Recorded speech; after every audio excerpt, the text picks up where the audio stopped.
Assalamualaikum Ustazah. Waalaikumsalam warahmatullahi wabarakatuh. Bentar Ustazah. Oke. Ini sebenarnya udah mulai belum?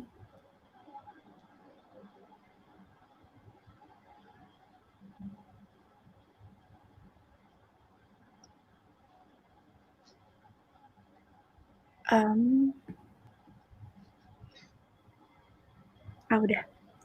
Assalamualaikum Ustazah. Waalaikumsalam. Pakistan ya Ustazah? Lagi malam atau siang Ustazah? Di sini baru selesai asar jam 5. Belum jam 5 sore. Ya. Oke Ustazah, selamat malam, selamat sore Ustazah, dan sore buat teman-teman yang lagi di Moskow dan di Rusia. Apa kabar Ustazah? Baik Ustazah? Alhamdulillah Ustazah. Selamat berbuka juga buat teman-teman. Alhamdulillah sehat. Neva gimana? Alhamdulillah baik Ustazah.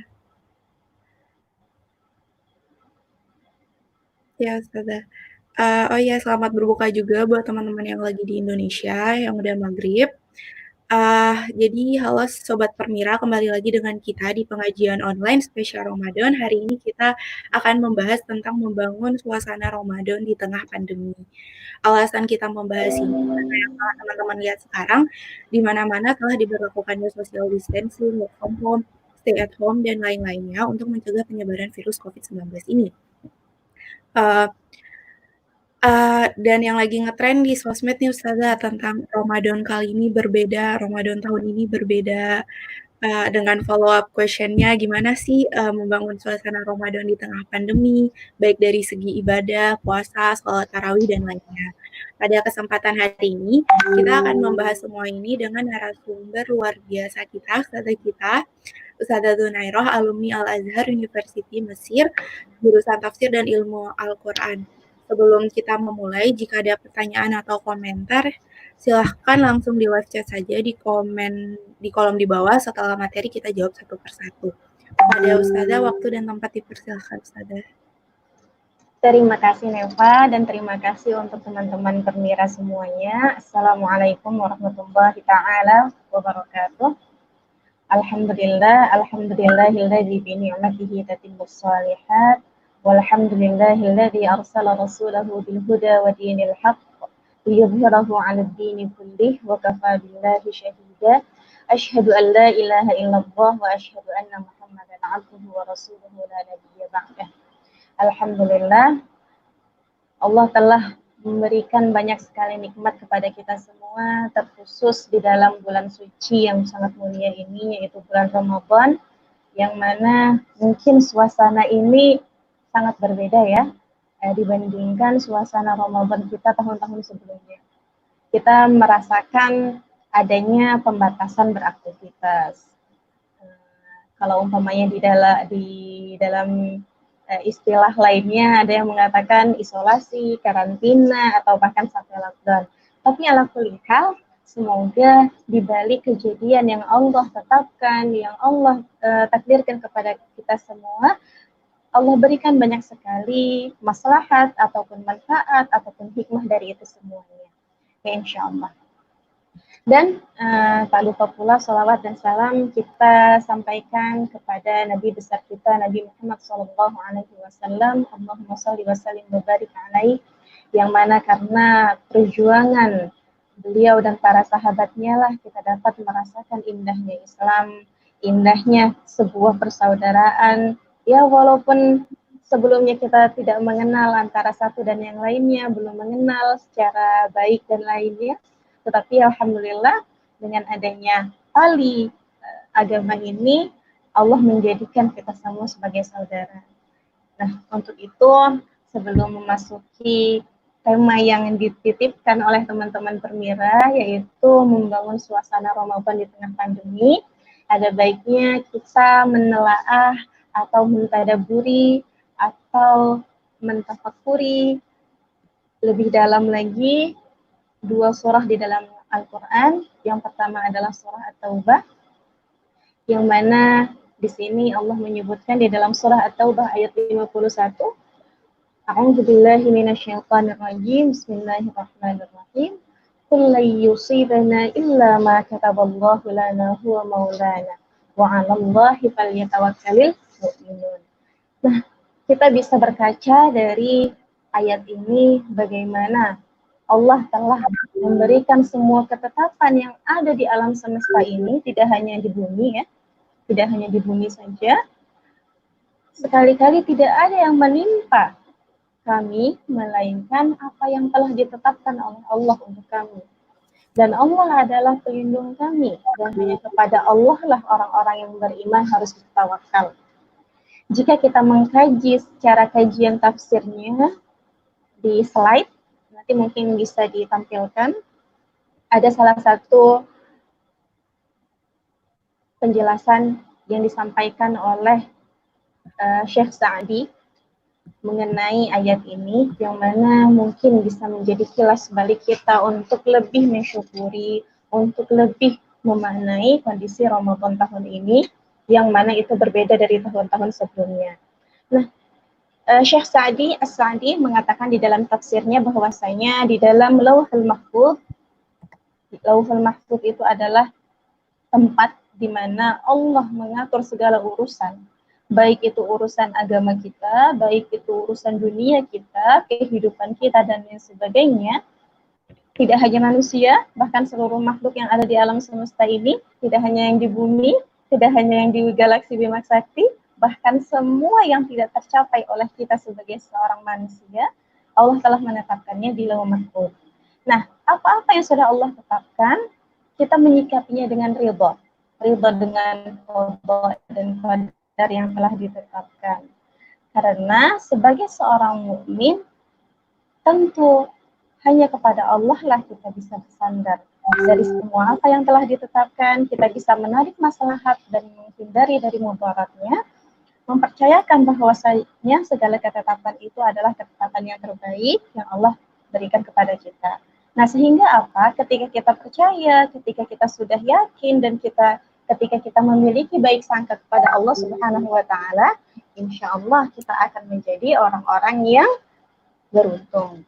Bentuk kepercayaan itu adalah ketawakalan kita kepada Allah Subhanahu wa taala.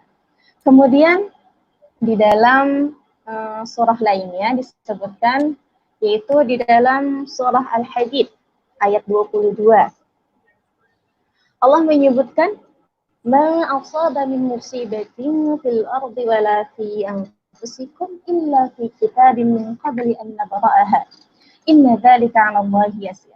Setiap bencana di bumi ini, yang terjadi di bumi, ataupun bencana yang terjadi pada diri kita, itu sebenarnya sudah tercatat atau sudah ditetapkan di dalam Lauh Mahfuz lagi.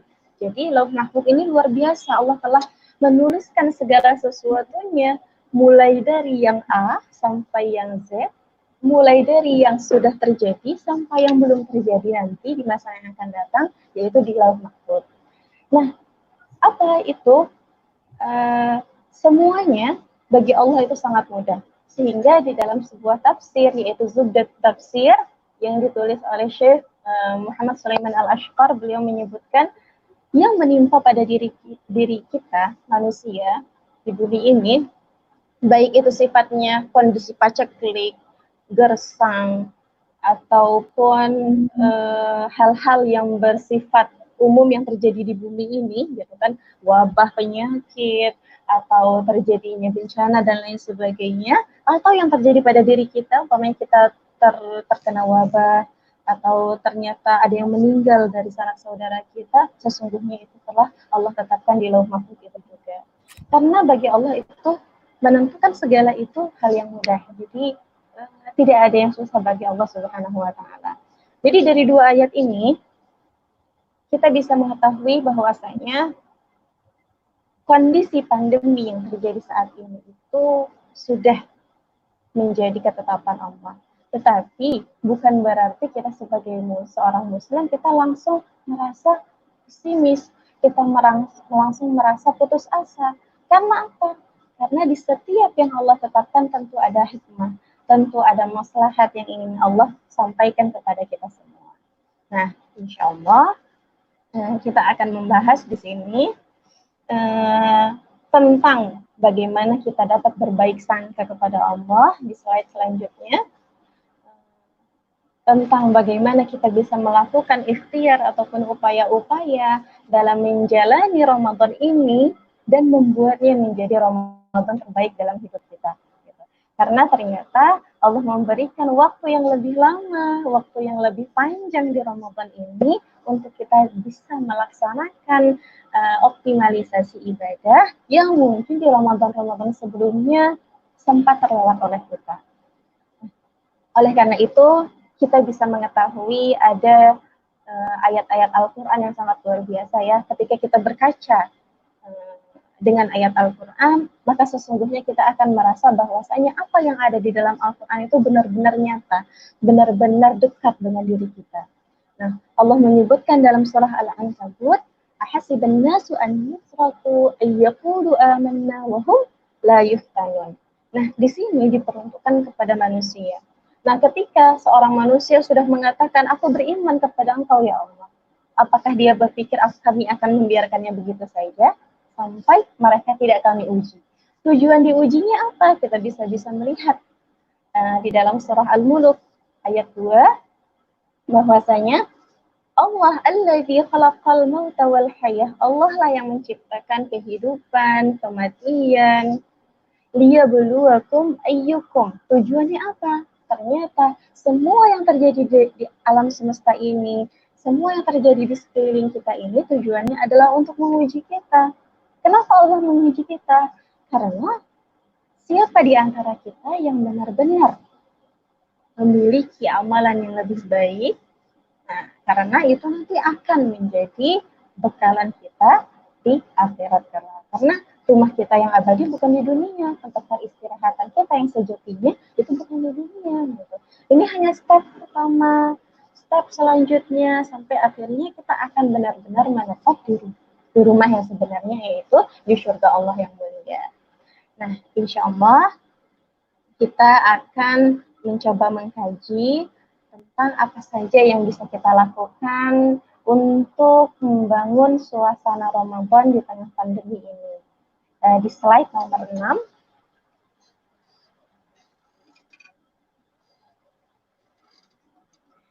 Yang pertama, karena kita saat ini berada di bulan Ramadan, di bulan puasa, maka hal pertama yang bisa kita lakukan untuk mengoptimalkan suasana Ramadan yang ada di tengah kita ini, yaitu dengan menyelami hakikat ibadah puasa itu sendiri. Karena apa? Puasa itu adalah ibadah yang sangat spesial. Allah mentarbiyah, Allah mendidik diri kita dengan cara yang sangat istimewa. Bayangkan dalam satu ibadah puasa, Allah melipat gandakan banyak sekali ibadah dalam satu ibadah puasa. Sehingga dalam puasa itu terbentuklah keharmonian ibadah. Maksudnya di sini apa? Nah, ketika kita berpuasa, kita tidak hanya berpuasa ternyata. Kita menahan lapar dan haus. Kita menahan syahwat. Kita menahan lisan kita. Kita menahan kelakuan kita. Dan kita berusaha menjaga jawarih diri kita, yaitu anggota tubuh kita, dari segala yang tidak Allah ridhoi. Nah, dari ini semua, puasa telah membuat kita terdidik dalam lingkar muraqabatullah. Muraqabatullah itu adalah kondisi di mana kita selalu merasa diawasi oleh Allah Subhanahu wa taala. Sehingga sebenarnya siapapun pasti bisa ya, gitu kan, dalam keadaan puasa diam-diam makan karena tentu tidak ada yang melihat. Kemudian melanjutkan puasa sendiri bisa saja gitu. Tetapi apa yang terjadi pada seorang mukmin, dia tidak akan pernah melakukan itu karena dia akan mengetahui bahwasanya Allah mengawasi apa yang dilakukannya. Nah, kemudian selanjutnya pada slide selanjutnya disebutkan pembahasan tentang puasa ini tidak hanya tentang kaitan ibadah kita saja, tidak hanya terkait dengan ketetapan syariat saja, tetapi ternyata ada hikmah lain yang Allah berikan.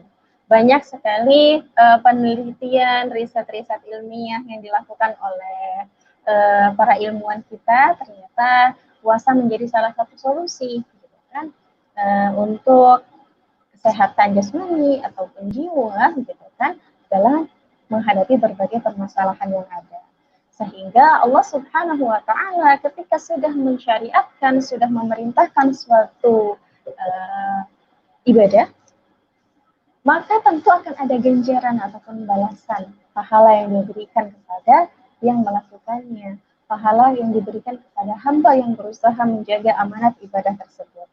Nah, kalau kita mengkaji tentang ganjaran yang Allah berikan gitu kan kepada orang-orang yang berpuasa, tentu kita akan berusaha menjadikan puasa ini adalah puasa terbaik kita, terkhususnya puasa di bulan Ramadan.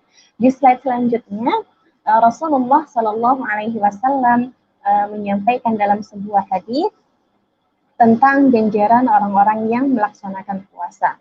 Nah, di sini disebutkan bahwasanya kullu amalin, setiap amalan ibni Adam yang dilakukan oleh anak keturunan Adam, yudha'aful hasanah asyru amsalha ila sab'ina dhi'fin. Nah, Allah akan memberikan ganjaran ataupun pahala dari kebaikan-kebaikan yang dilakukan oleh anak cucu Adam, yaitu 10 kebaikan dan dilipat gandakan sampai 700 kebaikan. Bayangkan dari satu kebaikan saja ada kali lipat yang sangat luar biasa. Qala Allah Azza wa Jalla, kemudian Allah berkata, illa as-shaum, kecuali puasa. Fa innahu li, karena puasa itu untukku. Wa ana ajzi bihi, dan akulah yang akan memberikan balasan terhadap mereka yang berpuasa. Dan Allah lah yang nantinya akan memberikan pahala langsung, ganjaran langsung kepada mereka yang berpuasa. Karena apa? Yada'u syahwatahu. Nah, mereka meninggalkan syahwatnya, ta'amahu, dan juga makanannya min ajli, karena untukku. Walussaim, dan untuk orang-orang yang berpuasa, farhatan, ada 2 kebahagiaan. Yang pertama apa? Farhatun inda fitri, dia akan berbahagia ketika menunggu, ketika datang waktu berbuka. Ya, kita semua tentu bahagia ya ketika berbuka puasa gitu. Dan farhatun inda liqa'i rabbi, dan kebahagiaan ketika bertemu dengan Allah Subhanahu wa taala. Nah, ini sangat luar biasa. Di dalam surah Al-Qiyamah disebutkan bahwasanya ciri, sifat, pancaran yang tergambar dari seorang muslim ketika Allah berikan karunia, nikmat yang besar, yaitu dapat bertemu dengan Allah, melihat wajah Allah yang sangat istimewa agunya. Di dalam surah Al-Qiyamah disebutkan wujuhi yawma idzin nadhirah ila rabbiha nadhirah. Nah, wajah mereka berseri-seri, bahagia, karena memang benar nikmat yang paling besar yang dirasakan oleh penghuni surga, padahal sudah di surga nih, kenikmatannya udah luar biasa, tapi ternyata ada nikmat yang lebih istimewa lagi, yaitu ketika kita dapat melihat wajah Allah Subhanahu wa taala, zat Allah Subhanahu wa taala, bertemu dengan Allah Subhanahu wa taala secara langsung di surga nanti. Nah, semoga kita semua, terkhusus teman-teman Permira dan semua saudara-saudara muslim kita di Indonesia ataupun di seluruh dunia, belahan bumi lainnya, mendapatkan karunia yang terbesar, yaitu dapat berjumpa dengan Allah di surga kelak. Amin ya rabbal alamin. Nah, kemudian keutamaan lainnya yang sering dibahas dalam kajian-kajian Ramadan adalah bahwasanya bau mulut orang yang berpuasa itu lebih harum ya dibandingkan aroma minyak kasturi. Parfum yang konon katanya aromanya itu sangat luar biasa harumnya. Nah, tapi ternyata aroma mulut orang yang berpuasa itu jauh lebih harum dari itu semua. Nah, jadi mungkin hal yang pertama bisa kita lakukan untuk memunculkan suasana Ramadan di tengah pandemi ini, lagi-lagi kita menyelami lagi hakikat tentang ibadah puasa, sehingga Ramadan kita kali ini yang kita di rumah saja gitu kan bisa lebih terasa gitu. Oh, ternyata puasa itu bukan sekadar puasa. kita mengumpulkan banyak sekali bekalan di dunia untuk sampai ke rumah abadi kita di surga. Nah, yaitu salah satunya dengan mengoptimalkan puasa Ramadan kita. Karena Ramadan benar-benar menjaga diri kita dari segala hal yang Allah tidak ridhoi, sehingga harapannya setelah Ramadan, kebiasaan-kebiasaan baik yang kita lakukan selama Ramadan itu bisa akan terus berlanjut. Tidak semusim saja, tidak selama Ramadan saja. Nah, kemudian selanjutnya adalah apa yang bisa kita lakukan untuk memunculkan suasana yang sangat luar biasa di Ramadan tahun ini. Yang kedua adalah menguatkan interaksi dengan Al-Quran. Saudara-saudara yang Allah muliakan, bahwasanya Al-Quran adalah kitab suci terakhir yang Allah turunkan dan tidak ada kitab suci setelahnya. Dia menjadi mukjizat akhir zaman yang mana mukjizat Al-Quran itu tidak akan pernah habis. Tidak akan pernah habis ya. Akan selalu ada keajaiban-keajaiban yang muncul di dalam Al-Quran. Sehingga ketika kita menjadi seorang muslim, ketika kita menyatakan diri sebagai seorang mukmin, hal pertama yang harus kita lakukan adalah beriman secara penuh dengan apa yang ada di dalam Al-Quran. Nah, di dalam Al-Quran disebutkan tentang Ramadan. Yang pertama adalah di dalam surah Ad-Dukhan. Di dalam surah Ad-Dukhan disebutkan tentang kaitan dari Ramadan, yang mana di situ disebutkan bahwasanya Ramadan itu diturunkan di dalam malam yang berkah, kemudian dilengkapi lagi di dalam surah Al-Qadar, inna anzalnahu fi lailatul qadar, gitu kan, bahwasanya Al-Quran itu diturunkan di malam yang berkah dalam surah Ad-Dukhan, di dalam surah Al-Qadar disebutkan di Lailatul Qadar, dan dikuatkan lagi pendapat itu, dijelaskan lebih dalam lagi di dalam surah Al-Baqarah, Syahrul Ramadan alladzi unzila fihi al-Quran.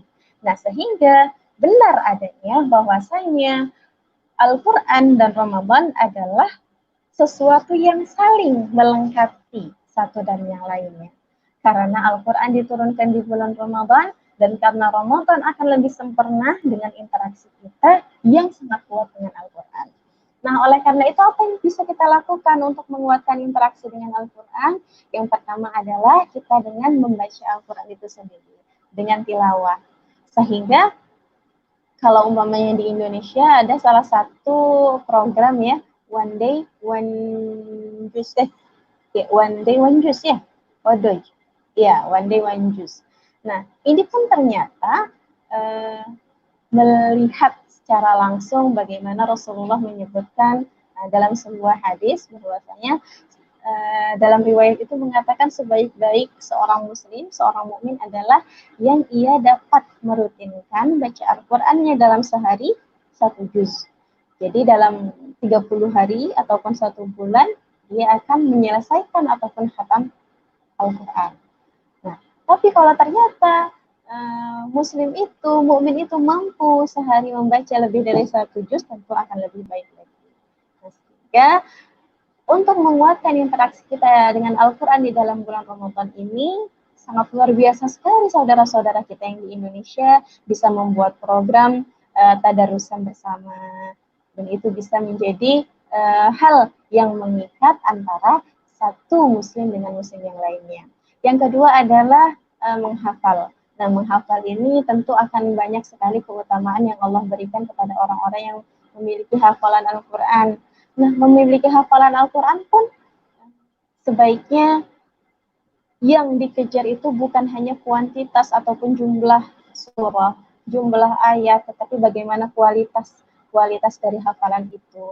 Bagaimana bacaannya sudah sesuai dengan kaidah tajwidnya, dan ingatannya tentang ayat itu melekat, sebagaimana kita bisa sangat melekat dengan surah pendek dan khususnya Al-Fatihah yang mungkin sambil merem, sambil ngapain pun kita bisa membacanya.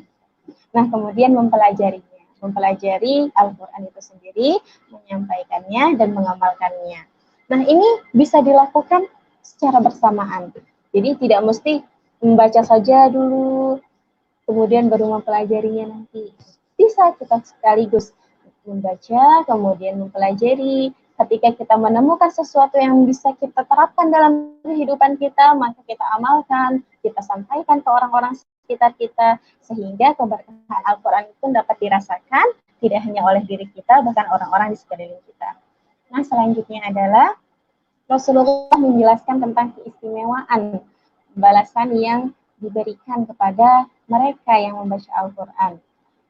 Disebutkan dalam sebuah hadis yang disampaikan oleh Rasulullah, diriwayatkan tentang bagaimana pahala yang didapatkan kepada orang-orang yang membaca Al-Quran. Qala Rasulullah sallallahu alaihi wasallam, "Man qara'a harfan min kitabillah," barang siapa yang membaca satu huruf di dalam kitab Allah, gitu kan, yaitu Al-Quran, falahu bihi hasanah, maka Allah berikan kepadanya satu kebaikan. Wal hasanatu bi'ashri amsalihha, dan satu kebaikan itu serupa dengan 10 kebaikan yang sama. Nah, sehingga la aqulu alif lam mim harfun.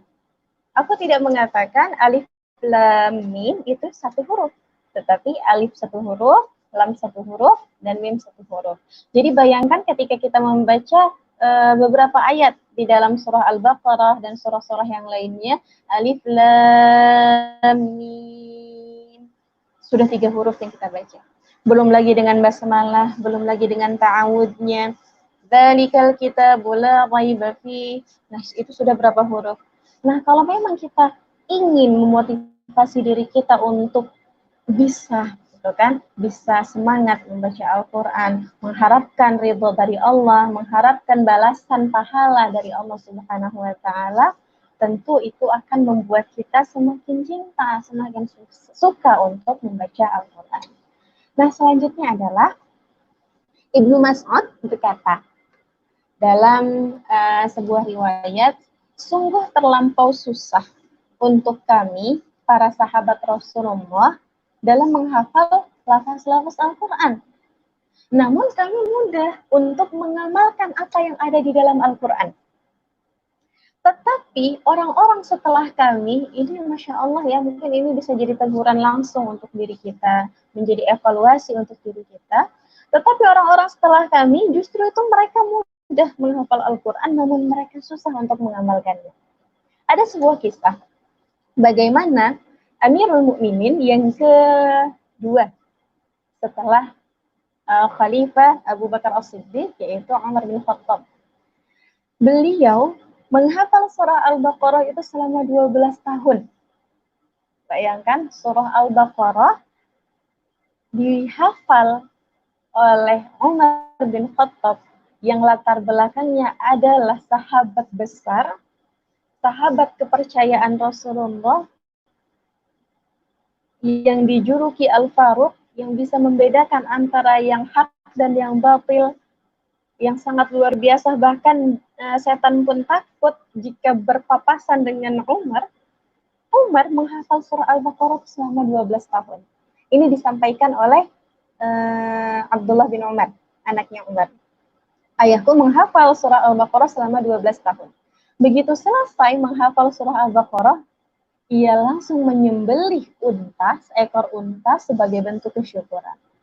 Jadi benar yang disampaikan oleh Ibnu Mas'ud bahwasanya generasi kami, generasi para sahabat itu termasuk orang-orang yang susah menghafal lafaz-lafaz Al-Quran, namun kami mudah untuk mengamalkannya.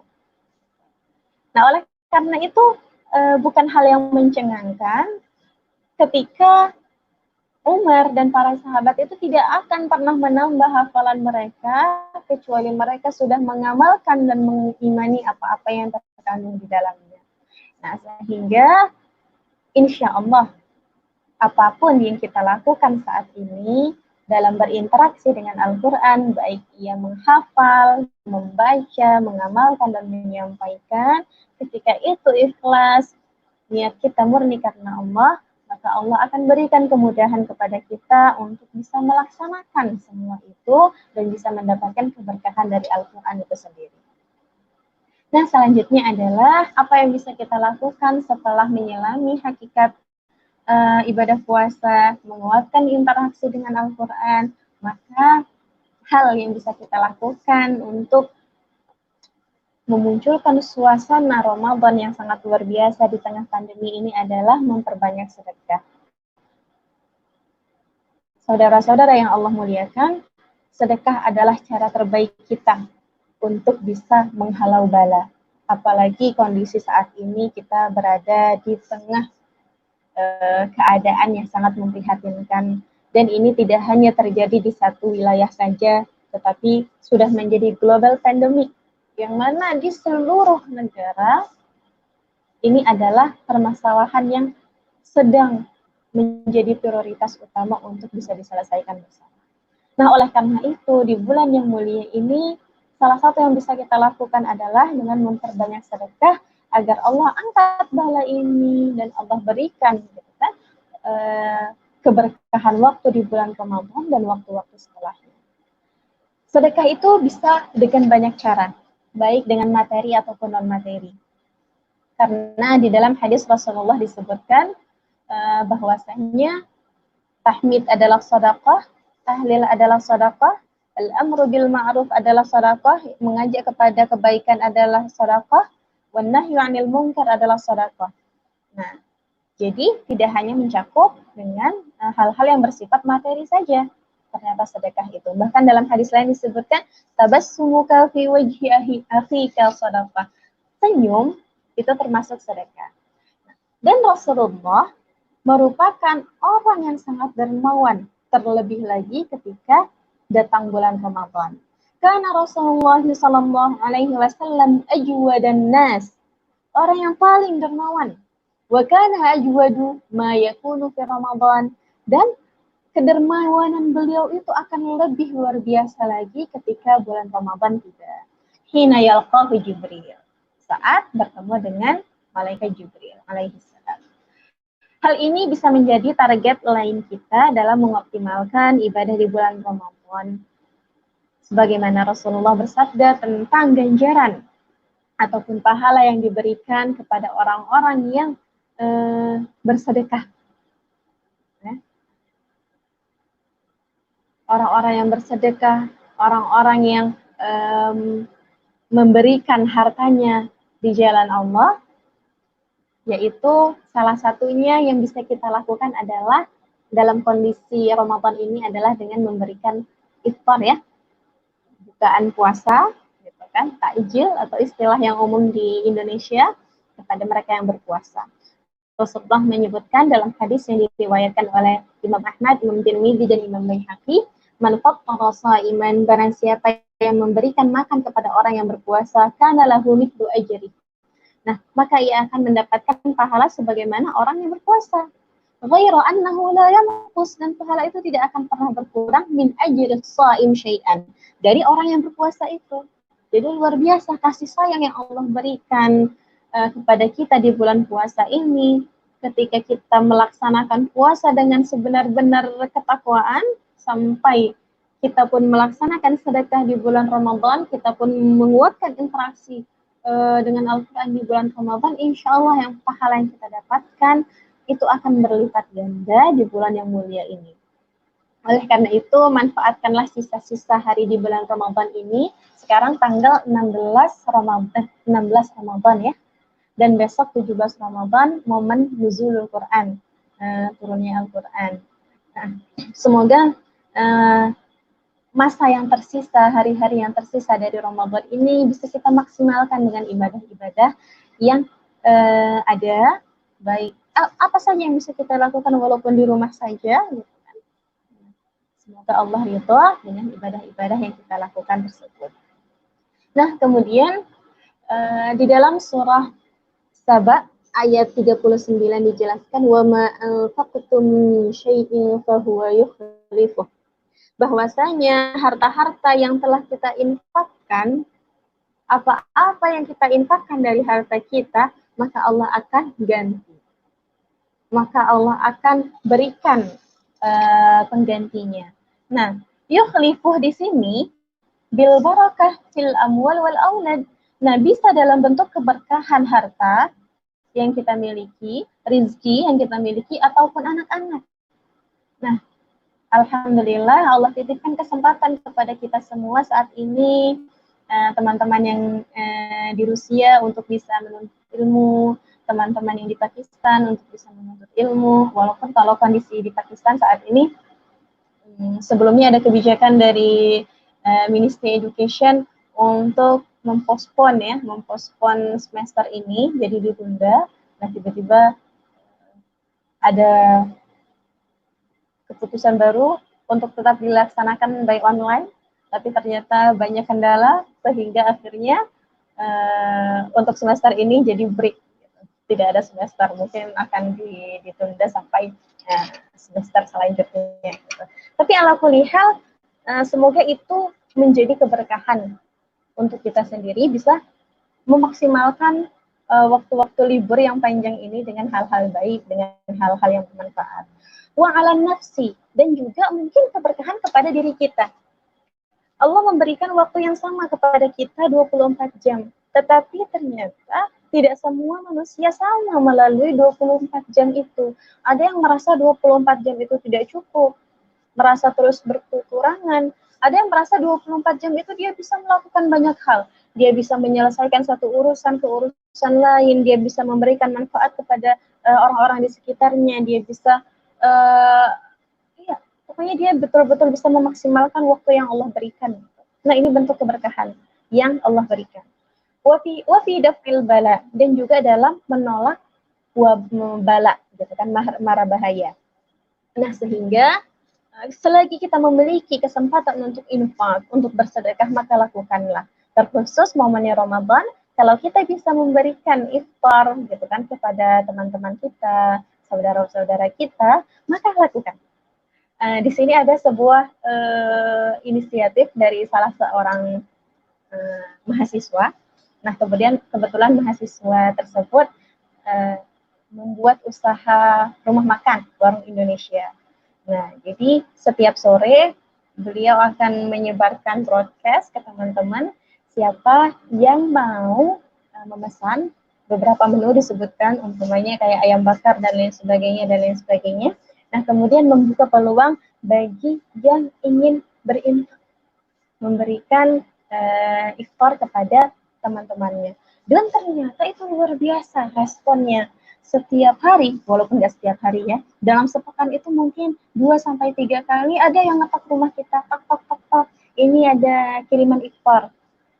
Di lain waktu ada yang menyebutkan namanya, ini titipan dari fulan, tapi di lain waktu ada yang mengatakan ini dari hamba Allah.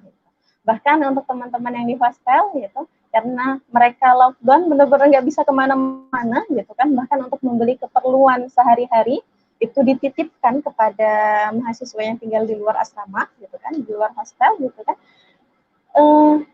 Teman mahasiswa yang membuka warung ini akan mengantarkan ke gate hostel gitu kan. Ini teman-teman hostel ada titipan dari hamba Allah untuk buka puasa. Nah, ini menjadi sesuatu yang baik ya, kebiasaan yang baik. Di Ramadan ini ada semangat kita untuk berbagi, ada semangat kita untuk memikirkan bagaimana kondisi saudara-saudara kita, makan nggak ya mereka, gitu kan. Ada semangat untuk bisa ikut membuat teman-teman kita berbahagia. Oh iya, ini kita lagi buat sesuatu yang enak, ingin juga berbagi dengan teman-teman yang lain yang nggak bisa sama sekali keluar. Nah, selanjutnya dari Abu Hurairah, di dalam hadis Rasulullah yang diriwayatkan oleh Imam Bukhari dan Imam Muslim disebutkan, ya Rasulullah, ayyus sadaqati a'zamu ajran. Wahai Rasulullah, apakah sedekah yang paling besar pahalanya? Lalu Rasulullah menjawab, anta saddaqa wa anta sahihun syahihun. Nah, engkau bersedekah pada saat engkau masih sehat. Nah, ketika kita masih diberikan nikmat sehat oleh Allah Subhanahu wa taala, dan ada sedikit rezeki yang Allah titipkan kepada kita, karena sejatinya rezeki itu adalah milik Allah, Allah hanya menitipkan kepada kita. Nah, maka bersedekahlah, jangan ditunda. Karena ketika kita menunda sedekah itu akan ada perasaan menyesal yang sangat luar biasa ya. Nah, ini mungkin pernah dirasakan oleh sebagian kita gitu kan. Ketika kita berpikir-pikir sedekah nggak ya gitu kan. Ketika sudah lewat waktu itu, nggak jadi kita sedekah. Ada perasaan, ya Allah, kenapa tadi nggak sedekah? Kenapa kita melewatkan waktu dan kesempatan itu begitu saja? Nah, kemudian yang kedua, tafshal faqra wa ta'mulul ghina. Kita saat itu takut menjadi fakir, nggak punya apa-apa, dan berangan-angan menjadi kaya. Jadi kita ada semangat untuk mencari maisha, penghidupan, untuk kehidupan yang lebih baik, gitu kan, untuk kondisi finansial yang lebih baik. Nah, ketika kita memiliki rezeki itu, maka berinfaklah. Wala tuhmil hatta idza balagatil hulqum qulta li fulanin kadza wa li fulanin kadza wa qad kana li fulanin. Nah, jangan sampai kita menunda-nunda waktu untuk bersedekah sampai waktunya ajal ataupun nyawa kita tuh sudah di tenggorokan. Baru kita mengatakan, oh iya harta yang ini untuk si fulan, harta yang ini untuk si fulan, harta yang ini untuk si fulan. Padahal memang sudah sejak awal harta itu memang haknya si fulan. Ada sebuah kisah di dalam surah Al-Qalam. Nanti mungkin bisa dilihat, dikaji secara terjemahannya. Di dalam surah Al-Qalam Allah mengisahkan tentang sebuah keluarga yang diberikan kekayaan kebun yang sangat luar biasa. Jadi ketika masa panen, hasil panen yang didapat itu sangat melimpah, sangat banyak. Sehingga seorang ayah yang menjadi kepala keluarga di keluarga ini, kan, selalu menyisihkan dari hasil panen itu untuk disedekahkan kepada orang-orang yang membutuhkan di sekitarnya. Sepeninggalan ayahnya, harta itu pun diturunkan kepada anak-anaknya. Punya beberapa anak, kalau nggak salah. Nah, ketika di masa panen, mulailah ada bisik-bisik antara satu anak dan anak lain. Aduh, nggak usah lah kita ngasih gitu kan hasil panen ini, sebagian hasil panen ini ke orang-orang yang membutuhkan. Nanti mereka jadi keterusan, keenakan. Nah, ternyata bisikan ini mempengaruhi saudara-saudara yang lain. Walaupun salah satu dari saudaranya itu ada yang mengatakan, jangan melakukan itu nggak baik. Tetapi ternyata dia kalah dengan bisikan-bisikan saudaranya ataupun perasaan bakhil yang sudah menutupi diri saudara-saudaranya, perasaan pelit gitu kan, yang sudah menutupi hati saudara-saudaranya. Hingga mereka berinisiatif untuk memanen hasil panen kebun itu di malam hari agar tidak ketahuan oleh warga sekitar. Nah, sebelum malam hari itu mereka mengatakan, ayo nanti malam kita akan berangkat ke kebun dan kita panen hasil kebun. Tapi apa yang terjadi ketika malam itu mereka bangun dan menyusuri jalanan menuju kebun tersebut, mereka berputar-putar di jalan yang sama. Sampai salah satu saudara itu ada yang mengatakan, apa kita tersesat ya? Kok dari tadi kita muter-muternya di sini terus? Nah, sampai akhirnya salah satu dari saudaranya ada yang tersadar.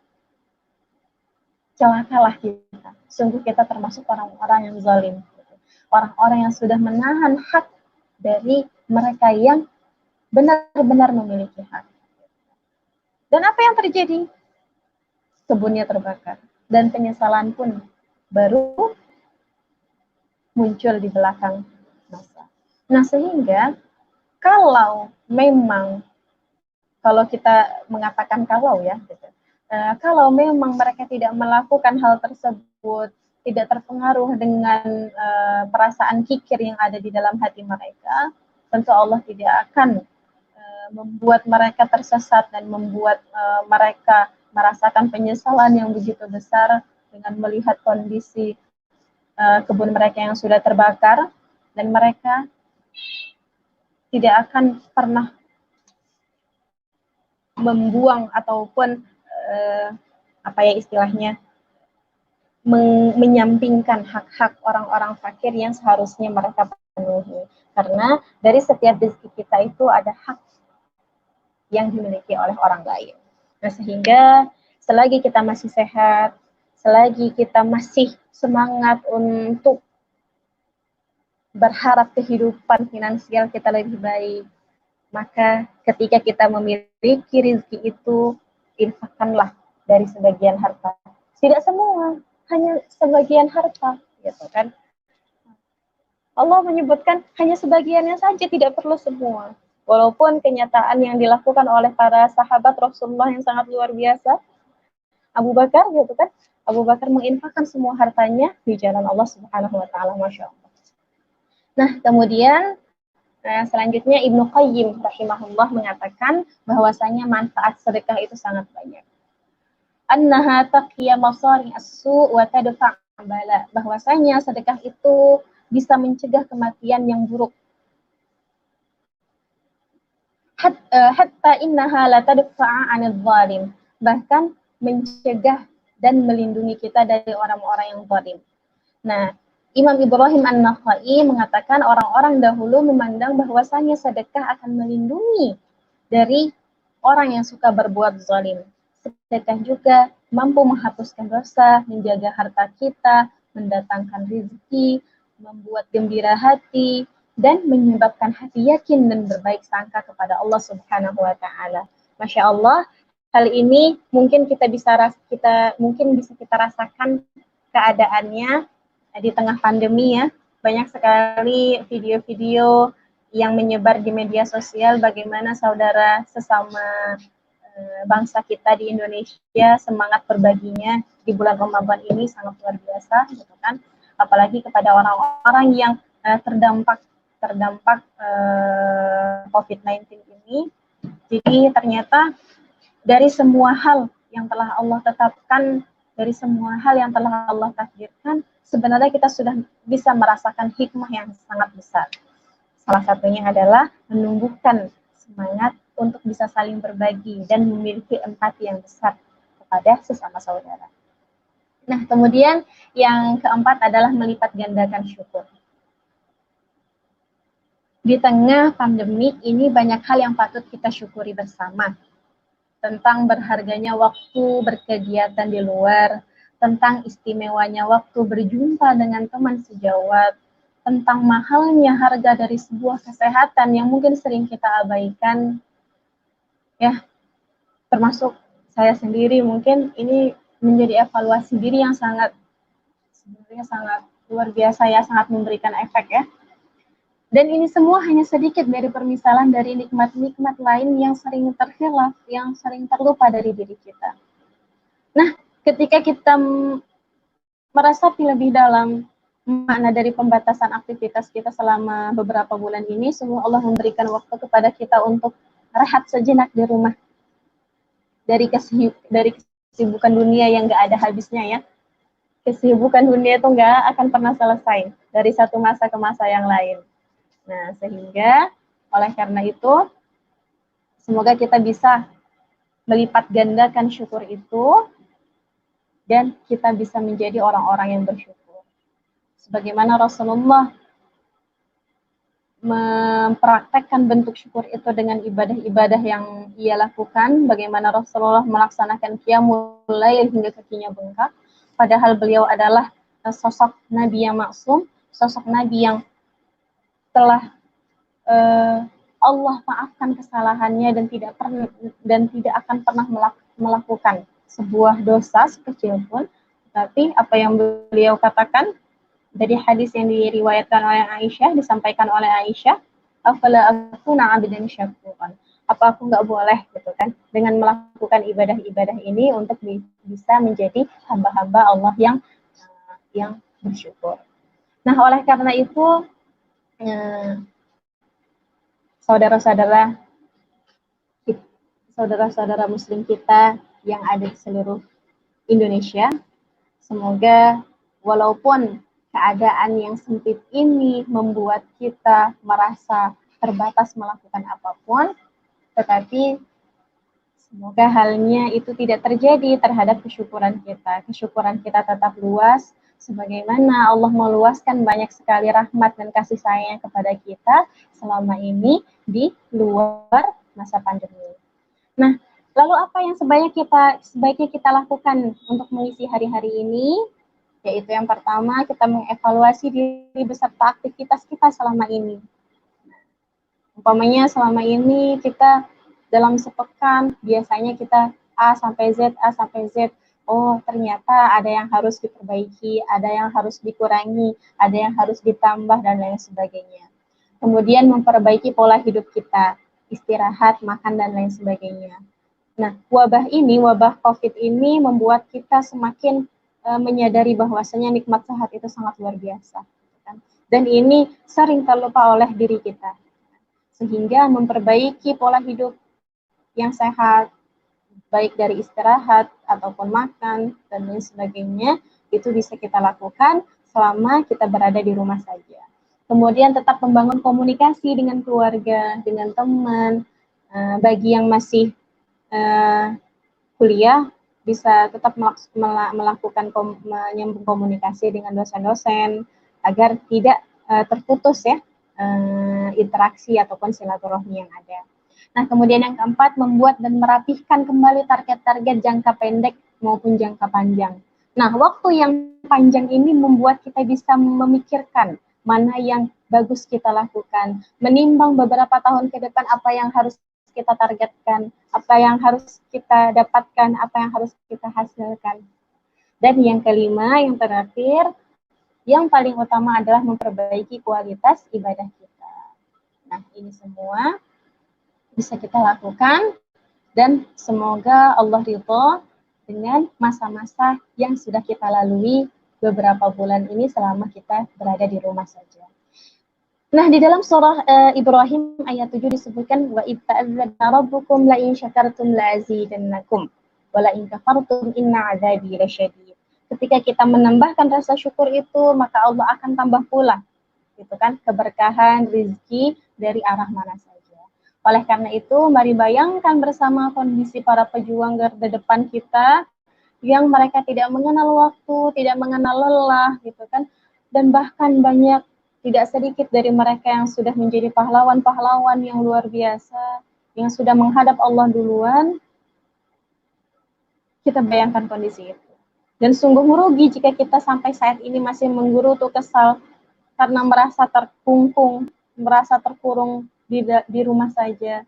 Sungguh egois diri kita jika menilai kita itu merasa paling dirugikan dan sungguh tidak bersyukur diri kita dengan banyaknya nikmat Allah yang sebenarnya telah Allah beri kepada diri kita. Dan banyak nikmat-nikmat lain yang telah Allah gantikan dengan nilai yang lebih istimewa. Karena wujud syukur itu ada 3. Yang pertama adalah dari hati, yang kedua dengan lisan, dan yang ketiga adalah dengan anggota tubuh. Dari hati, kita ridha dengan segala karunia dan ketetapan yang Allah berikan. Dari lisan, kita mengakui semua karunia itu berasal dari Allah dan tidak banyak mengeluh. Nah, kemudian dari anggota tubuh, kita memanfaatkan segala anggota tubuh kita untuk bisa beribadah sesuai dengan kehendak Allah Subhanahu wa Ta'ala. Nah, yang terakhir adalah hal yang bisa kita lakukan setelah menyelami makna Ramadan, setelah kita menguatkan interaksi dengan Al-Quran, setelah kita bersedekah, setelah kita bersyukur, maka kita kuatkan doa. Bagi seorang mukmin, doa itu adalah segalanya. Ya, doa itu adalah senjata yang paling utama, yang paling ampuh. Lalu kita jadikan bulan Ramadan itu sebagai satuan paket komplit. Karena di dalam bulan Ramadan ini banyak sekali Allah berikan waktu-waktu yang mustajab, waktu-waktu yang Allah kabulkan doa-doanya. Nah, jika kita berbicara tentang waktu mustajab, disebutkan dalam sebuah hadis yang diriwayatkan oleh Imam Bukhari dan Imam Muslim, yanzilu Rabbuna tabaraka wa ta'ala kulla lailatin ila sama'id dunya. Jadi selama Ramadan Allah itu turun ke langit bumi hina yabqa thulutsal lail al-akhir. Nah, ketika di sepertiga malam terakhir. Lalu Allah berfirman, Allah berkata, "Man yad'uni fa astajib lahu." Barang siapa yang berdoa kepadaku, maka aku akan kabulkan. Man yas'aluni fa'u'tiyahu. Dan barang siapa yang meminta apapun kepadaku, maka aku akan kabulkan. Nah, kemudian ataupun aku akan berikan. Wa man yastaghfiruni fa'aghfir lahu. Dan barang siapa yang memohon ampun kepadaku, maka aku pun akan mengampuninya. Nah, salah satu waktu mustajab itu adalah ketika sahur di sepertiga malam terakhir. Sehingga maksimalkan waktu-waktu itu. Selain waktu sahur, ada juga waktu berbuka. Sebentar lagi berbuka ya. Begitu juga waktu selama kita berpuasa. Dari fajar sampai terbenamnya matahari. Nah, sehingga waktu-waktu itu adalah waktu-waktu istimewa kita untuk bisa merapal banyak doa, doa-doa kebaikan, terkhusus untuk para tenaga-tenaga medis kita, para pejuang-pejuang yang berada di garda depan, para pemimpin negeri kita, semoga diberikan kebijaksanaan dalam menentukan kebijakan, menentukan keputusan yang memberikan maslahat untuk masyarakat kita semua. Nah, Imam Nawawi berkata pada waktu itu adalah waktu tersebarnya rahmat, banyak permintaan yang diberi dan dikabulkan, dan juga nikmat semakin disempurnakan di kala itu. Oleh karena itu, dalam Ramadan ini semoga Allah angkat wabah kita dan Allah jadikan kita hamba-hamba yang beruntung, mendapatkan pengalaman spiritual lebih dalam di tengah global pandemik ini. Allahumma inna na'udzubika minal baras wal jununi wal judam wa minas sayyi'il asqam. Nah, ya Allah, semoga Allah jaga kita dari penyakit-penyakit yang tidak kita inginkan, dan Allah selalu berkahi kita dengan waktu-waktu dan karunia yang sangat luar biasa panjangnya, dan semoga kita bisa memaksimalkan kembali, mengoptimalkan kembali 10 hari kedua, dan kita akan menyongsong 10 hari terakhir di dalam bulan Ramadan, yang mana itu menjadi masa-masa dari Lailatul Qadar. Semoga kita bisa mendapatkan Lailatul Qadar di kondisi pandemi ini, gitu kan? Karena waktu ini akan menjadi waktu yang panjang untuk kita bisa bermunajat kepada Allah Subhanahu wa taala. Allahumma innaka 'afuwun karim tuhibbul 'afwa fa'fu 'anna ya Allah. Oleh karena itu, sebagai penutup, insya Allah dari kelima hal ini yang bisa kita maksimalkan selama bulan Ramadan, yaitu menyelami hakikat Ramadan itu sendiri, kemudian menguatkan interaksi dengan Al-Quran, bersedekah, bersyukur, dan memperbanyak doa. Sebagai penutup, mari kita jadikan Ramadan ini sebagai momen perbaikan iman dan imun diri kita.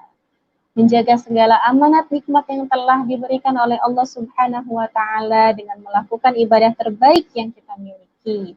Semoga Allah merahmati kita semua dan menjadikan kita hamba-hamba yang Rabbani dalam melalui Ramadan tahun ini.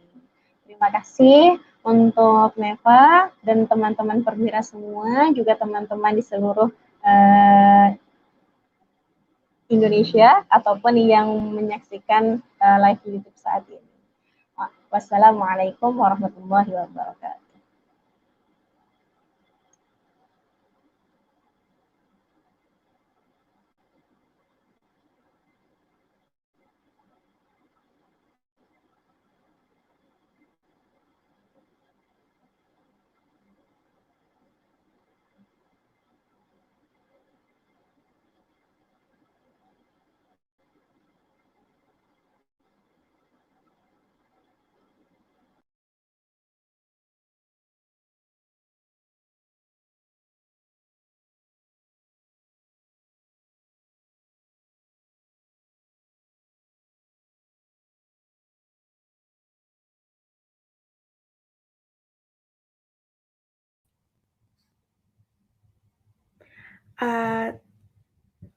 Sebelum kita tutup pengajian hari ini, kita jawab beberapa pertanyaan dari teman-teman kita.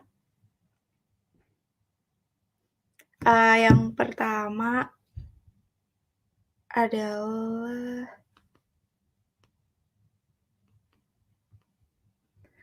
yang pertama kita jawab dari pertanyaannya Kakak Nisa tentang, saya ingin bertanya Ustadzah, bagaimana cara menjaga hati, pikiran, dan yang terpenting adalah mental kita agar tetap bisa fokus beribadah di tengah pandemi COVID-19 ini? Bagi Ustazah, boleh bisa dimohon jawabannya Ustazah, tanggapannya Ustazah tentang pertanyaan Kak Anissa.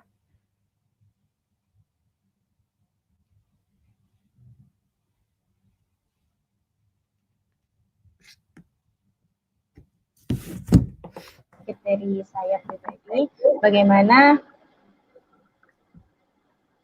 Tentang halo? Kak, halo Kak, bagaimana cara menjaga hati, pikiran, dan yang terpenting adalah mental kita agar tetap bisa fokus beribadah di tengah pandemi, Kak? Nah, bagaimana menjaga itu semua? Nah, Iya. yang pertama adalah kembali kepada baik sangka kita kepada Allah. Ketika kita memiliki keyakinan bahwasanya Allah menetapkan semua takdir itu atas maslahat ataupun kebaikan kita, maka hati kita akan menjadi tenang. Nah, ketika hati itu menjadi tenang, itu akan memberikan efek kepada pikiran, kepada anggota tubuh, anggota badan, agar bisa seirama, agar bisa seiringan menjalani hari-hari yang saat ini kita berada di tengah pandemi ini. Jadi yang pertama yang bisa kita lakukan adalah berbaik sangka kepada Allah dan meyakini dengan sebetul-betul keyakinan bahwasanya ketetapan yang Allah berikan adalah ketetapan yang paling baik. Nah, mungkin setelahnya, step selanjutnya kita bisa memulai memaksimalkan waktu yang diberi kepada kita dengan kegiatan-kegiatan yang bermanfaat. Apa saja bisa, umpamanya kita mendapatkan tugas dari kuliah, maka bagi waktu dalam sehari. Neva di sana masih di rumah saja atau sudah bisa beraktivitas? Sudah ada kelas online saja, Kak. Oh, udah kelas online ya. Karena di beberapa negara sudah ada perenggangan ya, maksudnya sudah mulai diturunkan gitu kan. Nah, di sini kita mungkin bisa mulai menata waktu gitu kan untuk memanfaatkan waktu-waktu yang diberikan agar pikiran kita tidak terbawa dengan kekhawatiran-kekhawatiran yang ada. Karena kekhawatiran itu akan mempengaruhi hati kita, kemudian tubuh kita. Jadi kita was-was terus, apalagi kalau umpamanya istilah yang lagi marak di Indonesia mungkin toksik ya, ngikutin berita tentang COVID, sedikit-sedikit toksik, sedikit-sedikit jadi bingung, ketakutan. Padahal ini tidak akan memberikan kebaikan pada kita, gitu kan. Kalau kita dari awal sudah meyakini bahwasanya dalam kondisi apapun di tengah pandemi ini adalah ketetapan terbaik dari Allah, maka insya Allah Allah akan memberikan jalan keluar. Pasti akan ada jalan keluar, pasti ya. Ini tidak akan menutup kemungkinan bahwasanya entah itu vaksin, entah itu hal apapun, pasti kondisi ini akan berakhir. Itu pertama, keyakinan kita pasti Allah akan menyelesaikan permasalahan bersama, gitu kan, untuk banyak negara ya, semua negara yang terjadi. Gitu. Nah, kemudian kita manfaatkan waktu untuk sesuatu yang bermanfaat. Kita bagi waktu untuk belajar dengan porsinya yang pas, kita bagi waktu untuk beribadah dengan porsinya yang pas, kita bagi waktu untuk istirahat dengan porsinya yang pas. Karena pada dasarnya seorang muslim itu harus bisa seimbang dari semua halnya. Jadi nggak bisa kita fokus untuk ibadah terus nggak makan, nggak istirahat, nggak boleh juga. Itu kan akan memberikan dampak yang buruk ke diri kita. Itu termasuk zalim. Nggak boleh juga kita belajar lupa sama ibadah. Nanti belajar kita nggak akan ada isinya gitu kan. Nah, nggak boleh juga umpamanya kita tidur aja, rebahan aja. Sampai-sampai ada meme, kalau mau jadi pahlawan saat ini maka rebahan saja di rumah. Padahal itu nggak jadi solusi juga ya. Padahal itu nggak jadi solusi juga. Padahal di rumah itu kita bisa melakukan apa saja. Kita bisa belajar. Kalau umpamanya kayak teman-teman di Pakistan sekarang karena lagi semesternya break gitu kan, kita bisa ngikutin kajian-kajian yang ada, atau kita bisa menyelesaikan tugas-tugas assignment ataupun hal-hal yang mungkin di semester sebelumnya belum terselesaikan. Nah, gitu. Jadi ketika kita sudah yakin ketetapan Allah itu baik, maka seluruh anggota tubuh kita, hati kita, pikiran kita, anggota badan kita pun akan tergerak untuk melakukan hal-hal yang baik. Nah, itu saja insya Allah. Ya, Kak. Terima kasih, Kak. Sama-sama. Ya kan Nisa udah jadi jawab dari Ustazah. Selanjutnya ada dari Nonin Channel ingin bertanya Ustazah, saya memiliki 2 pertanyaan. Yang pertama, sahkah puasa tanpa sholat tarawih dan boleh berniat puasa sekaligus diet dan hukum tidur sepanjang hari saat puasa Ustazah. Yang pertama tentang sahkah puasa tanpa sholat tarawih Ustazah.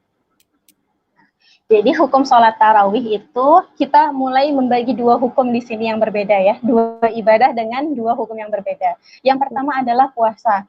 Hukum puasa Ramadan adalah wajib, ya, wajib untuk setiap muslim. Ya. Ya, baik itu perempuan ataupun laki-laki yang sudah mencapai baligh, itu sudah wajib. Sedangkan hukum sholat tarawih adalah sunnah. Nah, ketika kita sudah mengetahui landasan 2 hukum ini dari 2 ibadah ini, maka kita bisa bersikap. Kita tidak akan pernah meninggalkan puasa Ramadan kecuali dalam kondisi-kondisi yang udzur ataupun yang dimaafkan. Kalau perempuan kondisi haid, ya, ataupun nifas. Kalau umpamanya laki-laki mungkin ketika safar atau ketika sakit, atau untuk orang-orang yang sudah lanjut usia. Nah, seperti itu. Nah, terus kalau untuk tarawih sendiri, ini adalah waktu di mana kita bisa melaksanakan, memanfaatkan malam-malam di bulan Ramadan yang mungkin di malam-malam selain bulan Ramadan ini kita nggak bisa sesemangat di Ramadan.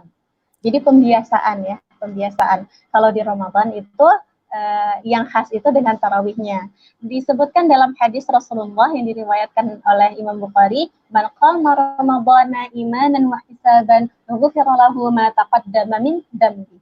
Barang siapa yang menghidupkan malam, bangun di malam-malam Ramadan, yaitu dengan melaksanakan qiyamul lail, baik itu tarawih ataupun tahajud, maka Allah akan menghapuskan ataupun memaafkan dosa-dosa yang telah ia lakukan di masa yang lalu. Nah, sehingga ketika kita tahu keutamaan dari tarawih ataupun qiyamul lail atau barang siapa yang ingin menambah di tahajud itu, kita nggak akan melepaskan keutamaan itu. Nah, karena redaksi selanjutnya adalah man shoma ramadhana imanan wa ihtisaban ghufira lahu ma taqaddama min dhanbi. Barang siapa yang berpuasa Ramadan, nah, karena keimanan kepada Allah, maka Allah akan ampuni juga dosa-dosanya yang di masa yang lalu. Jadi, walaupun tarawih itu bukan sesuatu yang wajib, tetapi tarawih itu sudah sepakat dalam Ramadan. Kalau kita meninggalkan tarawih, kita akan meninggalkan keutamaan di dalam bulan Ramadan itu sendiri. Nah, untuk jumlah kan banyak ya, ada yang 23 rakaat, ada yang 11 rakaat, walaupun tidak ada batas maksimal ataupun minimal. Umpamanya kita cuma bisa melaksanakan yang genapnya 4 rakaat, kemudian melaksanakan witir 3 rakaat, itu tidak masalah. Semampunya kita melakukan ketika kondisi kita mungkin saat itu terbatas. Tetapi kalau kondisi kita lapang, maka lakukanlah, karena pahalanya itu sangat luar biasa besar. Gitu ya. Jadi, kalau tidak bisa melakukan tarawih karena suatu hal yang mungkin kondisinya mepet, sempit, ataupun udzur lainnya, maka tidak apa-apa. Tetapi kalau tidak bisa melakukan puasa, itu tentu harus ada di qadha ya, harus diganti. Iya. Tapi untuk tarawih nggak ada pengganti. Oke. Selanjutnya, bolehkah berniat puasa sekaligus diet, Ustazah? Ini sebenarnya kalau umpamanya niat sekaligus tidak masalah ya. Yang penting landasan utama dari niat puasa itu karena Allah, ibadah karena Allah. Kalau mau, ya Allah sekalian, semoga dengan ini saya bisa merapikan, gitu kan, pola makan saya. Semoga dengan ini bisa berefek dengan timbangan saya agak ke kiri, nggak ke kanan terus, gitu kan. Karena kalau lockdown kan bawaannya lapar, aja ngunyah terus gitu. Dengan Ramadan ini semoga timbangan itu menuju ke kiri, jarumnya ke kiri, tidak ke kanan. Ya tidak masalah. Semoga dari puasa ini niat karena Allah kita dapatkan, gitu kan? Kesehatan kita dapatkan, berat badan berkurang kita dapatkan. Amin, Ustazah. Amin. Ustazah. Ini pertanyaan satu lagi, Ustazah. Hukum tidur sepanjang hari saat puasa gimana, Ustazah? Nah, ini karena mungkin berangkat dari ada yang mengatakan tidur di masa puasa itu termasuk ibadah. Ya, Iya. ada yang mengatakan seperti itu ya. Iya, termasuk ibadah karena dengan tidur kita tidak melakukan hal-hal yang Allah tidak sukai, ya kan? Umpamanya nih, kalau umpamanya kita bangun, kita jadi gosip, kita jadi nonton hal-hal yang nggak baik, kita jadi ngerjain sesuatu yang sudah Allah larang gitu kan, yang seharusnya nggak boleh, itu kan sudah jatuh ke dalam dosa. Tetapi ketika kita tidur, ternyata ya Allah, semoga dengan tidur ini jadi solusi untuk menghentikan dari sesuatu yang tidak baik yang akan saya lakukan, hitunglah sebagai ibadah. Tapi kalau sepanjang hari kita tidur, sayang waktunya ya. Padahal dalam kondisi lockdown ini kita di rumah aja, nggak kemana-mana. Nah, kita akan berpindah hanya dari kamar menuju kamar mandi, atau mungkin ke dapur, ke ruang tamu, ke ruang tengah, dan itu nggak akan mengeluarkan banyak energi. Tidur tidak masalah, gitu kan? Tidur tidak masalah. Bahkan tidur mungkin bisa jadi ibadah ketika ia dengan tidur bisa meninggalkan hal-hal yang buruk, gitu. Tapi kalau tidur terus, sayang waktunya.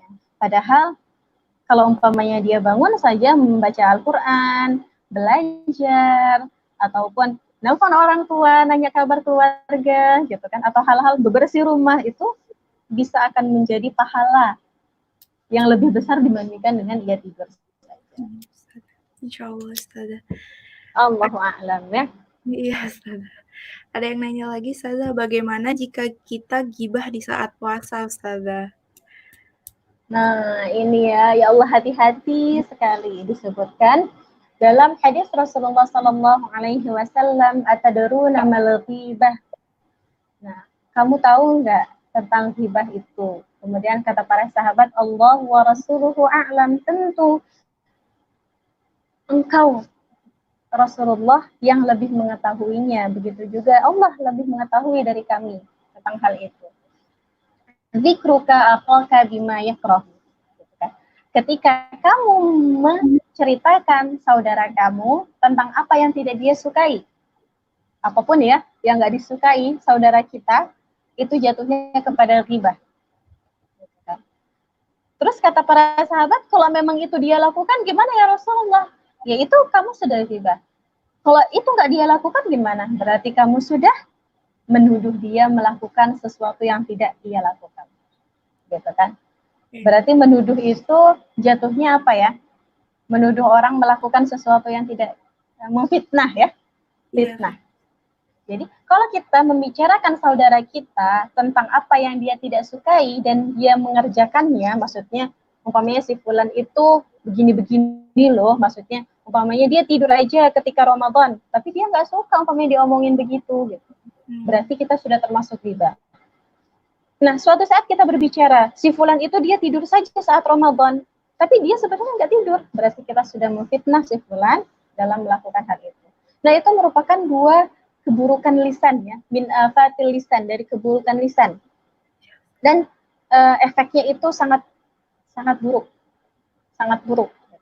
Sehingga umpamanya kita sedang melaksanakan puasa, salah satu dari yang dianjurkan adalah kaful lisan, menjaga lisan kita. Menjaga lisan kita salah satunya adalah untuk tidak membicarakan saudara kita, atau untuk tidak berkata yang tidak baik, gitu kan. Kalau di dalam Al-Quran, rafat, jidal itu tidak baik dilakukan ketika sedang berpuasa.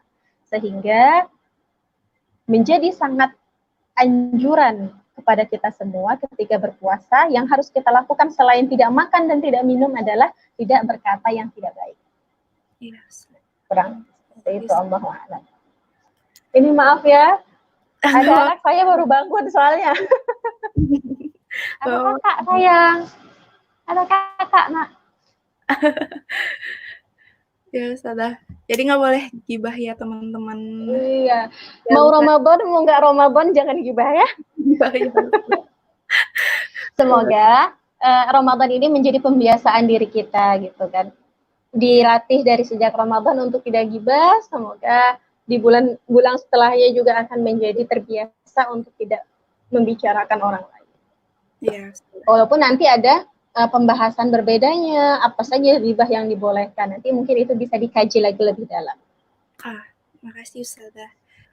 Uh, Selanjutnya nih Ustazah, Kak Nisa nanya lagi, izin bertanya lagi Ustazah, apa hukumnya bagi orang yang berpuasa, tetapi dalam hatinya membenci seseorang, dan bagaimana cara untuk berlapang dada memaafkan orang yang telah berbuat kesalahan? Ya, ini tentang bagaimana kita salamatus sadar. Istilahnya adalah berlapang hati, ya, Iya. berlapang hati. Nah, ada sebuah tingkatan ya, tingkatan dalam ukhuwah, dalam persaudaraan. Tingkatan-tingkatan dalam persaudaraan ataupun dalam ukhuwah. Jadi disebutkan bahwasanya tingkatan terendah gitu kan Iya, Ustazah. dari dari tangga persaudaraan itu ketika kita bisa memaklumi apa yang dilakukan oleh orang lain. Oh, mungkin nggak seperti itu maksudnya. Oh, mungkin lagi silap. Oh, mungkin banyaklah untuk membuka pikiran positif atau husnuzon gitu kan, berbaik sangka kepada saudara kita. Nah, tingkatan tertinggi dari ukhuwah itu adalah mendahulukan kepentingan saudara kita daripada kepentingan diri kita. Istilahnya adalah ithar. Dan ini dilakukan oleh para sahabat Rasulullah saat perang. Bagaimana kondisi perang yang panas ketika mereka sudah beristirahat, ada beberapa di situ disebutkan ada beberapa sahabat yang terluka. Kemudian diangkatlah ke tempat peristirahatan gitu kan untuk diobati. Kemudian salah satu sahabat itu ada yang merintih menangis gitu kan, kehausan, didatangi oleh para sahabat lain gitu kan. Kemudian ditanya, "Oh, engkau perlu butuh minum?" Ternyata sahabat yang sedang merintih itu mendengar rintihan sahabat yang lain. Sepertinya dia butuh minum, dahulukan dia. Nah, kemudian sahabat yang ditawarkan yang tadi, yang kedua ini, mendengar rintihan sahabat yang lain, dahulukan dia. Sahabat yang ketiga, kemudian mendengar rintihan yang lain, dahulukan dia. Kemudian yang petugas membawa air itu kembali kepada sahabat yang pertama, kemudian dia sudah meninggal, sudah syahid. Kembali lagi ke sahabat kedua, sudah menjemput kesyahidannya juga. Jadi tingkatan tertinggi dari sebuah persaudaraan ataupun ukhuwah Islamiyah adalah bagaimana ketika kita mampu mendahulukan kepentingan saudara kita dibandingkan kepentingan kita pribadi. Tapi bukan berarti istilahnya itu seperti apa yang marak beredar itu menjadi lilin ya, membakar diri sendiri tapi menerangi orang lain. Bukan itu juga maksudnya gitu, bukan itu juga gitu. Bukan berarti kita harus menzolimi diri kita gitu. Bukan gitu. Nah, untuk kita bisa salamatus sadar atau berlapang dada, yaitu caranya dengan memberikan banyak sangkaan baik ataupun husnudzon kepada saudara kita. Nah, kemudian kita pun harus tahu bahwasanya ganjaran dari berbaik sangka, ganjaran dari suka memaafkan itu adalah pahala yang sangat besar. Allah sangat memberikan keutamaan kepada hamba-hambanya yang pemaaf. Nah, bahkan di dalam Al-Quran itu disebutkan, jadilah kamu hamba-hamba yang pemaaf. Karena apa? Memang memaafkan itu sesuatu yang mungkin secara lisan itu terkesannya mudah, tetapi prakteknya susah karena prosesnya harus dijalani adalah ia menyingkirkan gitu kan perasaan sakit yang ada di dalam hatinya untuk bisa memaklumi apa yang dilakukan saudaranya. Ketika itu sudah kita lakukan secara pelan, secara bertahap, insya Allah Allah akan lapangkan hati kita. Allah akan mudahkan kita dalam berinteraksi dengan sesama. Allah akan mudahkan kita dalam melakukan aktivitas-aktivitas yang ada sehingga kita pun mudah untuk bergaul, mudah untuk diterima dan mudah untuk memberikan manfaat untuk orang-orang di sekitar kita. Allahu a'lam. Amin Ustazah. Terima kasih Ustazah. Habis itu Ustazah ada 2 pertanyaan lagi ya Ustazah? Iya boleh. Oke Ustazah, ya Ustazah. Ini Ustazah, apakah menelan air liur dan berkumur saat wudhu membatalkan puasa? Ini paling sering ditanya Ustazah. Gimana? Ya, menelan air liur dan berkumur-kumur itu tidak membatalkan puasa ya. Iya. Bahkan bagi yang ingin mencicipi makanan itu diperbolehkan asalkan tidak masuk ke dalam tenggorokan, jadi cuma di lidah saja. Karena lidah ini indera pengecapnya bisa ya, walaupun di ujung saja kita bisa mengukur kadar asin, manis, oh ini sudah pas gitu. Daripada masakan yang kita buat, hidangan yang kita buat keasinan atau kemanisan. Jadi itu tidak dipermasalahkan untuk mencoba, tapi di lidah saja. Kemudian kita berkumur untuk menghilangkan sisa-sisa rasa yang ada dalam mulut kita. Nah, kalau itu saja boleh. Nah, berkumur-kumur berarti kita boleh. Sikat gigi berarti kita boleh. Tetapi bukan berarti kita menyengajakan diri. Sebentar-sebentar kumur biar mulutnya nggak kering gitu kan. Biar agak seger. Nggak juga gitu. Jadi dikondisikan. Karena bayangkan Allah memberikan kesempatan kita 5 waktu salat. Kalau kita selalu mentajdid, memperbaharui wudhu kita juga akan melaksanakan kumur-kumur. Ya? Kumur-kumur. Nah, dan wudhu itu termasuk sesuatu yang dirukunkan dalam sholat. Kalau nggak wudhu, berarti nggak bisa kita melaksanakan sholat karena kita belum tahir, kita belum suci. Nah, apalagi air liur, gitu kan? Air liur itu kan secara otomatis ada di dalam mulut kita dan nggak bisa kita tahan, gitu kan? Kalau kita tahan, kondisi mulut itu akan kering dan mungkin akan mempengaruhi sesuatu yang tidak enak di dalam mulut. Jadi tidak apa-apa. Baik itu menelan air liur atau berkumur-kumur, asalkan tidak berlebihan ya berkumur-kumurnya. Dikondisikan ya Ustazah. Iya. Yang terakhir, Ustazah izin bertanya, amal puasa Ramadan dilipat gandakan pahala yang sangat besar. Jika seperti itu, maka hanya laki-laki muslim saja yang beruntung, sementara wanita muslimah rugi karena tidak bisa puasa sebulan. Menurut Ustazah gimana, Ustazah? Nah, tadi kita sudah membahas salah satu poin yang kita bisa lakukan dalam kondisi pandemi ataupun non-pandemi, gitu. Dan di luar pandemi saat ini adalah bersedekah, memberi makan orang yang berpuasa. Jadi bagi perempuan-perempuan yang haid atau perempuan-perempuan yang nifas, gitu kan, atau perempuan yang menyusui, gitu kan, yang terkendala saat berpuasa, ia bisa menyiapkan bukaan untuk keluarganya, untuk teman-temannya. Karena pahalanya, ketika seseorang memberikan bukaan itu kepada orang yang berpuasa, dia akan mendapatkan pahala yang sama seperti orang yang berpuasa. Terus gimana dengan amalan-amalan lainnya? Kita mungkin terbatas tidak bisa tilawah Al-Quran, baca Al-Quran. Kita bisa mendengarkan murattal, mendengarkan kajian, berzikir. Berzikir itu tidak masalah ya. Nggak apa-apa untuk perempuan haid.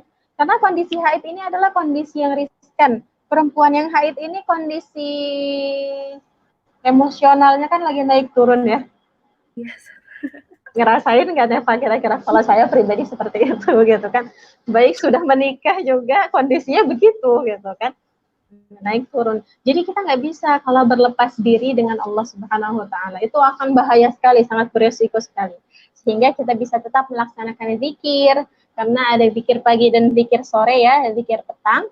Ini bisa kita tetap baca dan insya Allah kita akan tetap mendapatkan pahalanya. Terus kita bisa menyiapkan bukaan puasa, kita bisa melakukan hal-hal lain sekadar bebersih rumah ataupun hal-hal yang bermanfaat, baca buku, belajar, menyelesaikan proyek, menyelesaikan assignment di bulan Ramadan, insya Allah bisa menjadi alternatif dalam beribadah. Karena ibadah itu tidak terbatas ya. Ya, Jadi nggak hanya sekedar baca Quran, sholat, puasa, semua bisa menjadi ibadah asal diniatkan karena Allah Subhanahu wa taala. Tambah maklum. kan ya Ustazah. Ya Ustazah, ini pertanyaan terakhir dari saya, Ustazah, tanggapan Ustazah tentang sholat tarawih dan sholat id di rumah karena pandemi. Terusnya kan kita sekarang mahasiswa yang tinggal kan di asrama Ustazah dan sendiri-sendiri. Apakah ada hal-hal yang perlu kita perhatikan atau catat bila mungkin kita harus sholat id di asrama sendiri-sendiri Ustazah? Nah, kalau umpamanya melihat dari sejarah yang ada, Rasulullah itu melaksanakan sholat tarawih itu sendiri. Ya, Rasulullah itu melaksanakan sholat tarawih itu sendiri dan tidak berjamaah. Baru ada kebiasaan berjamaah itu di masa Umar bin Khattab, khalifah kedua. Nah, itu baru ada kebiasaan berjamaah. Karena saat itu Umar melihat di pojok sini sholat, di rumah sini sholat, akhirnya terpikir, sepertinya bagus kalau dikumpulkan di satu tempat. Sehingga sejak itu mulailah kebiasaan untuk melaksanakan sholat tarawih berjamaah. Jadi, pada dasarnya, ketika kita melihat Rasulullah melaksanakan sholat tarawih di rumah, berarti memang gitu kan, tidak apa-apa. Bahkan ada yang mengatakan, beberapa ulama mengatakan lebih afdalnya lagi sholat tarawih itu memang sendiri-sendiri di rumah. Karena dengan sendiri-sendiri kita bisa memperpanjang bacaan sholat kita. Kita lebih bisa mengkhusyukkan sholat kita. Karena sholat jamaah kan kita akan mempertimbangkan makmum. Umpamanya makmum ada yang sudah tua, kita nggak mungkin baca panjang-panjang, gitu kan. Makmum ada yang anak-anak, gitu kan, sukanya lari-lari, teriak-teriak, amin. Biasanya di Indonesia begitu ya, gitu. Nah, kalau begitu kayaknya nggak kondusif, gitu. Sedangkan ketika beribadah tarawih di rumah, kita bisa mengkondisikan diri kita, bisa mempersiapkan diri kita untuk mendapatkan tarawih yang berkualitas. Gitu. Terus gimana tarawihnya kalau umpamanya kita terbatas bacaan ataupun hafalan Al-Quran kita? Nggak apa, kita sambil lihat Al-Quran. Jadi umpamanya setelah Al-Fatihah, kita ngambil sholat tarawih yang 11 rakaat setelah Al-Fatihah. Gitu. Kita hafalan juz 30 kita sudah habis nih di hari-hari sebelumnya. Gitu. Kita ingin mencoba bacaan baru. Tidak apa-apa sambil melihat, mungkin bisa membaca dari surah Al-Baqarah ataupun surah selanjutnya dan surah selanjutnya. Nah, untuk sholat id mungkin bisa dikondisikan bagaimana kebijakan yang ditetapkan oleh pemerintah setempat. Kalau umpamanya kita di luar negeri mungkin bisa disesuaikan dengan kebijakan dari KBRI setempat, apakah dilaksanakan di tempat masing-masing atau bagaimana. Insya Allah sebenarnya semua itu sudah sepaket menjadi solusi yang ditawarkan oleh para ulama kita ya. Dalam kondisi seperti ini insya Allah lebih fleksibel sebenarnya. Ya, Ustazah. Makasih banyak, Ustazah. Sama-sama, Rifa. Ya, alhamdulillah rangkaian pengajian hari ini terlaksana dengan baik. Kita udah mendapatkan materi-materi yang luar biasa dari Ustazah Dzunairoh, dari pembahasan tentang membangun suasana Ramadan di tengah pandemi, dari menyalami hakikat ibadah puasa, menguatkan interaksi dengan Al-Quran, memperbanyak sedekah, bersyukur, dan berdoa. Terima kasih Ustazah sudah membagi ilmu yang luar biasa. Ustazah, jazakumullah khairan Ustazah. Jazakallah wa iyak, sama-sama Neva dan teman-teman Permira semuanya, juga teman-teman yang menonton. Ya, Ustazah. Terima kasih juga untuk teman-teman yang udah nyimak dan memberikan pertanyaan. Semoga hari ini yang disampaikan dapat bermanfaat bagi kita semua dan membuat kita lebih semangat menunaikan ibadah puasanya ya Ustazah. Iya, sama-sama. Jaga kesehatan buat teman-teman dan Ustazah juga. Stay safe semuanya. Sekian dari Permira spesial Ramadan. Saya Arnifa dari Permira. Terima kasih untuk semuanya.